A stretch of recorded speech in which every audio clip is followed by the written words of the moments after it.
The secret's out. We do not have a very exciting life. Invite us out, people. Welcome to Mosaic of China, a podcast about people who are making their mark in China. I'm your host, Oscar Fuchs. Happy New Year! We're in that strange limbo period between New Year and Chinese New Year, where nothing really gets started properly in this part of the world. But seeing as it's been so many weeks since the last episode, which was episode 15 with Dajiang, I figured I should release something new this week. In the past, I've always invited another China-based podcaster to interview me for these special mid-season bonus episodes, but this time I've invited none other than Denny Newell to join me behind the mic. You hear me say his name at the end of every single episode, so now you finally get to hear his voice. And it's about time, seeing as it was Denny who actually came up with the name Mosaic when we were brainstorming ideas behind this podcast. I have so much more to thank Denny for all his help behind the scenes of this project, and you'll hear some of that coming right up. I'll be back again at the end of the episode with another little announcement. But in the meantime, I hope you enjoy the spectacle that is me and Denny trying to have a normal conversation. Hello, Denny. Hello, Oscar. I've decided that for this season's bonus episode, it's going to be a conversation between you and me, you being my chief image designer on Mosaic of China. You also happen to be my partner and husband. Oh yeah, I'm that too, yes. I do all of those things. I really don't know how this is going to go, because we've been together now for 10 years, which means that we don't really communicate in full sentences at all. It's more like grunts and other animal noises. So let's see what kind of conversation we're going to have. It's going to be as much a surprise for us as it's going to be for anyone listening. Yeah, I think it will be. I don't know how this is going to go. It's unrehearsed, everybody. I should explain that this is happening because of a suggestion by Max Cassidy. Hello, Max. Hello, Max. Thank you, I think. We were talking about what he would want to hear, and he said, oh, you definitely have to have a chat with Denny at some point. Let me, I guess, first of all, introduce you to anyone listening. All right. You are my entourage. You're my entourage of one. You're my key supporter in this whole endeavor. I look to you because you are someone who I see as possibly the most capable person that I know. You're just a fully functional human being. It's a revelation to me that there are people walking the planet like you who actually can just do things. You know, for me, I can be like that, but only in short stints. I have phases where things are working well and I'm in full flow, but then I have phases where the wheels completely come off and everything starts piling up around me. So just to be around someone like you who is consistent and who is reliable, it's like living with a god. Oh, wow. I'm awestruck every single day. I want to say a big thank you for just being there as a symbol of how people just get done. Oh, well, thank you. I don't know that I live up to all of those accolades, but I'll take them. Thank you. Well, apart from being the designer of the logos of Mosaic of China, yes. What is your day job? I am Director of Creative and Production for Shanghai Disney Resort Entertainment. So my team takes care of all the live entertainment that happens at Shanghai Disney Resort. The parades, the shows, all the seasonal events, all the decor. So yeah, it's a pretty fun job. And you are the reason we are here. You got the job here in Disney Shanghai. We met in Hong Kong when you were at the Hong Kong park. Yes, I was creative director there for entertainment and got the call to apply and ended up getting the job to move to that same role here in Shanghai and have since been promoted to this new role. Thanks to you, we had a great guest in season 1, which was Philippe Gass. Yes. He, at the time, was the president of the Shanghai Disney Resort. And, you know, getting him was one of the things that really spurred the entire project along, because when I was first asking people to be a part of the project back then, when it didn't exist and they didn't quite know what they were saying yes to, the fact that Philippe was on board so soon, thanks to your introduction, really helped just kickstart the entire project. So that's a bit of a secret weapon that I had there, thanks to you. Well, you know Philippe because of me, but it was your idea, your plan for the whole podcast that sold him on wanting to be a part of it. So I can't take credit for that. I think the podcast and you should take credit for that. Okay, well, we have to stop being so sickeningly nice to each other. Before we stop, I said that you are capable, but I think it's the creative side that obviously has inspired me. You know, when you and I met, I was much more in a business realm. I was very much in that zone. Being with you has opened up my eyes to how you can harness your own creativity and do it in a positive way. That's the thing about you. You are a positive person. It's something which me as a Brit, I am predisposed to be cynical about. You are the bright and shiny Californian, and I am the twisted, depressive Brit in the relationship. But it's something where I see the phrase putting good energy out there, and I see the way that what you do engenders positivity in other people. I've only learnt a fraction of that, but I will continue trying, because it's something where I used to see it as something which was a bit fake, and you know, that kind of toxic positivity now that people talk about. Right. But for you, it's entirely genuine. So if I am at all positive these days, it's basically thanks to you. That's not the truth. No, it's not true at all. But thank you. Okay, let's turn the tables. We're supposed to be talking about you. So I'll introduce you, Oscar. How about that? Well, maybe what you can introduce is what you see in terms of how I work on this project. What did you observe? Right. Well, I know that when you first came up with the idea, it was really a way to continue meeting interesting people. And I was proud of that. You came up with an idea to keep yourself busy, and it's really become a big part of our lives and has expanded not only your network, but my network and our network as a couple. You know, we've talked about friends coming and going, especially lately in Shanghai, and the few friends that we still have in Shanghai are mostly because of Mosaic of China. Yeah. It's really kept us afloat and kept us as sane as we can be during some difficult times. Yeah, I do agree with that. I think part of my worry in coming up to Shanghai when I first moved up here to be with you was, how am I going to develop a identity for myself? You know, I don't just want to latch on to all of your friends. So yeah, it is interesting how it has become this vehicle for me to keep in the traffic of new people. And it's not like everyone who I interview becomes our friend, and it's not like every friend we have has come from the show. Right. But it's just something which makes sure that both of us keep our eyes outwardly focused and not too inwardly focused, which has been very easy to do during this last year especially.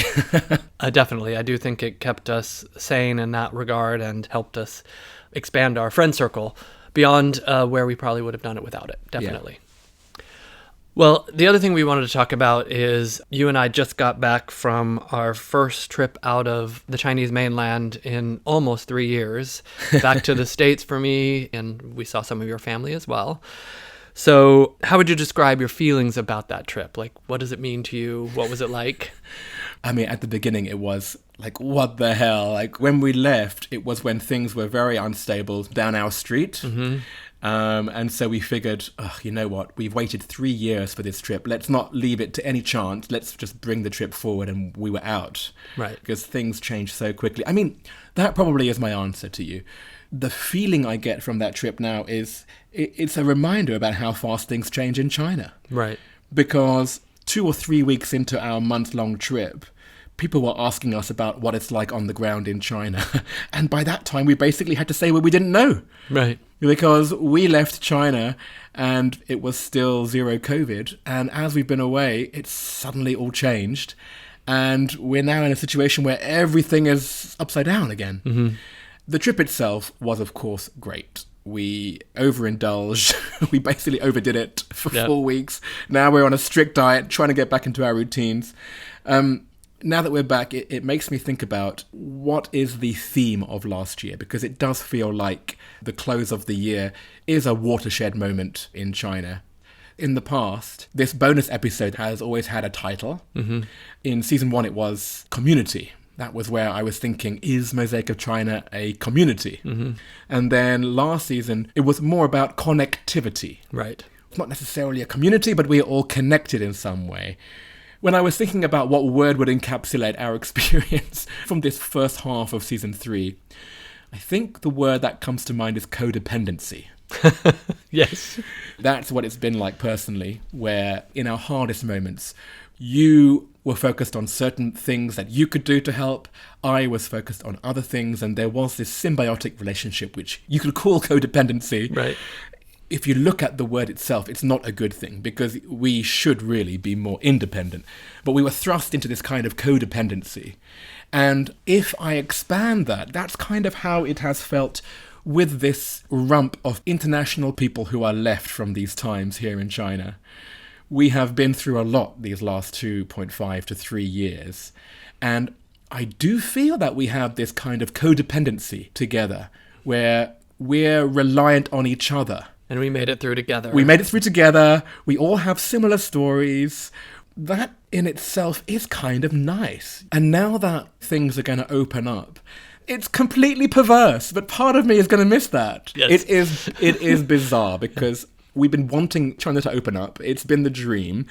And at the same time, now we're going to get people coming in to our China. It's such a weird feeling, which I hope is just in this very moment. I think it is, yeah. Right? When people do start coming, and then there is more of this intermingling of visitors and locals, then it'll be like, oh, no, this is a joyous thing. But right now, I think we are so institutionalized in this codependency. That's why I think this word is the title of this bonus episode. It's the feeling that we have all been through. And it's not a good thing. There are things that we can reflect on in a positive way, but opening up is a good thing. Yes. Well, maybe I should just bounce that question right back to you. You know, you asked me at the beginning of this, how would I describe my feelings about this month-long trip we took? What about you? Well, I think we hadn't been able to leave for so long beforehand. We really wanted to build up a time where we missed coming back to Shanghai to our home. Yeah. And I do think we did that. I think we were ready, and we really wanted to get back to our home and our life and my job here. It was just, we were ready. And that was a good feeling to miss Shanghai and to want to come back to it. And it'll be the new norm, but coming back to a Shanghai that's open again as it was before all of the issues we had coming into it. Yeah. Totally, you're absolutely right, yeah. And, you know, without leaving, you can't get that feeling. That's the point, right? I mean, you talked about coming back to our routines. That's a good segue for me to ask you about your input into this project. How would you describe how you and I work together on Mosaic of China? Well, I guess I'm your graphic designer. You're my boss. I have to please you. But I do think part of the reason I like the name Mosaic, it offered something visual to latch onto, and we landed on these hexagon tiles as the theme. It's obviously evolved. We have a new sort of cartoonish picture of you that I did. You know, it's an outlet for me. I am definitely not a professional designer, but I do dabble in it, and it's forced me to hone my skills in that. I've actually taken some online classes to kind of get a little better. So I enjoy it. It gives me something to do while I'm sitting on the couch watching TV with you over the weekend. Yes, the secret's out. We do not have a very exciting life. Invite us out, people. We'll come out, maybe. We will come out sometimes. I should say, you know, we didn't really explain your job at Disney that well. Your background in terms of creativity is dance. Yes, yeah. I started as a dancer at Disney many, many, many years ago, and my background is not in design or art. It was always a hobby, and now I get to kind of stretch that talent, I guess. Ooh, I said talent. But let's turn the table back to you, and can you describe to me a little bit how the process for the Mosaic of China has changed coming into the third season and going on to the fourth season? The video part is entirely new. And the transcripts? Well, the transcripts are not new. The transcripts I started last season already. But putting them on the video, though. Exactly. I mean, this is the thing with the videos. I had all the elements already because I had all of the images that I got from the guest. I had a video platform and I had the transcript. So all I had to do was to kind of put them all together, which is what I've done. It's a new skill set to make videos rather than just the audio, so that's been fun for me. And it has also allowed me to edit down those videos to make these little short video versions of each episode, which are just like 4 or 5 minutes long. And people who perhaps haven't heard the entire episode will maybe watch this mini version of the podcast. And I've attracted more people to the main podcast through that process, which I didn't realize that I was going to do. So I'm just adding more and more onto this podcast. It really is now a full-time job. Right. Which is good in a way, because that's why I started this project. It was to keep me from mischief. But when do I stop? So the process has evolved. I get more and more obsessive, more and more into it. Is that necessarily a good thing? I don't know, but it's still fun for now. As long as it's fun. And you seem to get faster at doing it, but you do keep adding more. And with that in mind, what's coming up next? I've been on a student visa all this time, which has been great. And a shout out to a past guest, Zhang Jiyun. He was my professor. I graduated now with my Masters of Modern Chinese Studies. With graduation, I basically had to find a job. Yay! So the biggest change is now I'm on a work visa. I'm working with a friend of mine, Liao Jian, in his company Hand in Hand. So now that will be part of my activities here in China, which is very different to before. Also, the month away has spurred me into wanting more of that. You and I met in Hong Kong. At that time, I had my own company and I was jet-setting around the world, and then you and I would do trips together, and then I would go for my own trips. I really want to go back into that lifestyle again and maybe sniff around for some new projects, not at the expense of Mosaic of China, but I do want to expand back into my other identities. Right. You were in Asia 20 years or so, right? Yeah, coming up to 20 years. Places like Singapore, where I was 6 years, or Japan, where I first lived in Asia all those years ago. What that means is nothing will change with Mosaic of China in terms of the content. What I think will change will be the release schedule, because that's what keeps me so busy, editing down many hours of audio, trying to get all of the photos together, put them into videos. I'm writing up transcripts. If I was to carry on releasing episodes every week, then I would be stuck by my desk. And now that borders have been reopened... you have a job. And I have a job. That's the last thing I want to do, or can do, right. Honestly speaking. Whether it means I release the episodes every other week, whether it's a kind of 3 weeks on, 1 week off, I don't know. It's also the case that everyone else is going to be completely busy with this new life as well. And they're not going to have time to listen every week either. So hopefully it will be in line with China in 2023. You know, you and I are looking at each other going, I don't know. Right. You don't know how many work trips you're going to get. You don't know, to what extent your role is going to change. It's the same story with me. What I do know is that this project means a lot to me. And I can't wait to release the second half of season 3. There are 15 amazing episodes coming up. I haven't yet started editing any of them, so I don't know when I'm going to start to release them, but release them I will. I will continue to work with you, and I look forward to also being part of the wider community of listeners here in China now that we can meet freely. I am looking forward to the next event in Shanghai and hopefully doing more across China as well. Here's looking forward to what I hope will be a great year ahead. Thank you, Oscar. Thanks very much again to Denny for giving up some of the time on Sunday, which he could otherwise have spent sitting next to me on the couch watching TV. And thanks to you, of course, once again for listening. I try not to look too often at the statistics behind who is listening and on what platform, but seeing as it was the beginning of the year, I tallied everything up, and I am super proud to announce that we've just surpassed 250,000 downloads. Around 60% of that number now comes from people listening to the version uploaded in China, around 30% listen to the international version, and the remaining 10% is shared between the premium versions of the show and the various video versions that I mentioned in my chat with Denny. Altogether, that's 250,000 downloads over the 3-year lifespan of this project. It was around the midway point of Season 1 when life in China suddenly and unexpectedly changed with the outbreak of COVID-19. So there's a kind of neat symmetry that it's at the midway point of Season 3 that we're seeing China suddenly and unexpectedly change back again. But one thing that won't change is my gratitude to you for being there all the way through. I'll be taking some more time off over Chinese New Year, so I wish you all 新年快乐 and 恭喜发财, and I'll see you again here for the second half of Season 3.